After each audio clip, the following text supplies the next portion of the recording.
শুভ সকাল বন্ধুরা, সবাই কেমন আছো? আশা করছি সবাই খুব ভালো আছো।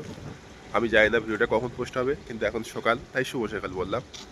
আর ভিডিওটা পোস্ট করার একটাই কারণ, যে অনেকেই মেসেঞ্জারে হোয়াটসঅ্যাপে মেসেজ করছো এবং আমার ভিডিওতে কমেন্ট করছো আর কি। তো আমি তাদের রিপ্লাই দিতে পারছি না। সত্যি বলতে আমার শরীরটা খুবই খারাপ।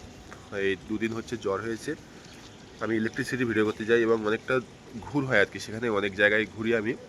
আর সেই রৌদ্রে তার জন্য ঠান্ডা লেগে গেছিলো, আর রাত থেকে ভীষণভাবে কেঁপে জ্বর এসেছিল। এবার এখন একটু সুস্থ আছি, তবে ভিডিও করার মতো সুস্থ নেই।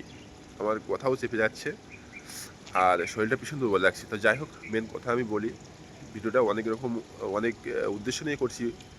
যেমনটা আমাকে 14 তারিখে রাত্রে একটা ফোন আসে, সন্ধ্যা থেকে ফোন আসে, তখন আমার শরীর খারাপ, কিন্তু তবুও আমি ফোনটা অ্যাটেন্ড করি এবং এক মাসিমা ফোন করে বলে যে বাবা আমার বাবা বাবা আমি আমি একটু ভিডিও করে দিই, দাঁড়াও দাঁড়াও।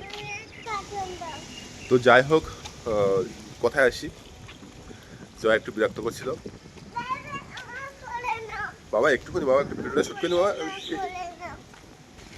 এবং সে মাসিমা বলে যে আমার ছেলে বৌমা ওখানে গিয়ে এখন ফেসে গেছে।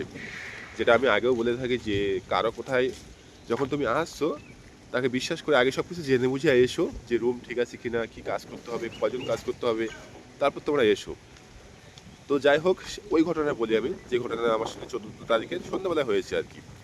মাসিমা বলে আমার ছেলে বৌমা ফেসে গেছে, বিয়ে হয়েছে 20 দিন মতো হচ্ছে, ওখানে গিয়েছে। যাওয়ার পরে যে কন্ট্রাক্টরের সঙ্গে কথা হয়েছে বা ঠিকাদারের সঙ্গে কথা হয়েছে আর কি, সে বলে যে তুমি একা কাজ করলে হবে না, বউকেও কাজ করতে হবে, তাহলে রুম দেবো।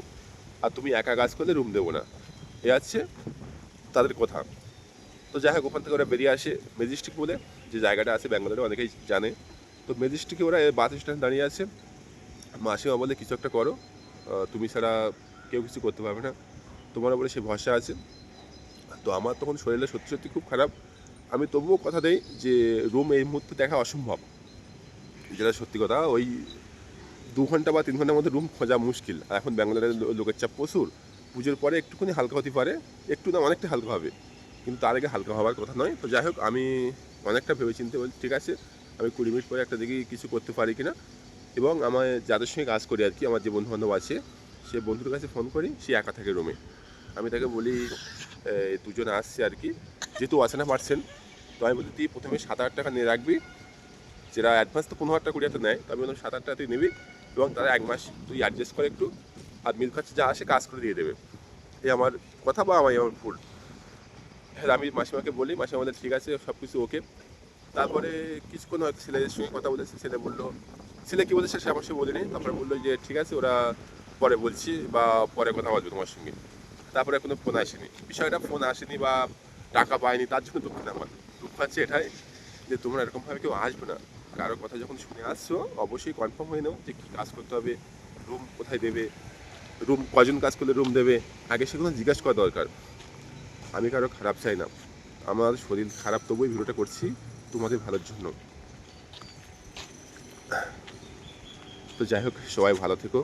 আর আমি কাজের আপডেট এবং রুমের বিষয়ে অনেকেই ফোন করেছে আমার, কিন্তু শরীর খারাপ বলে আজকে ভিডিও করতে যাবো না, কাজেও যাচ্ছি না আজকে আমি।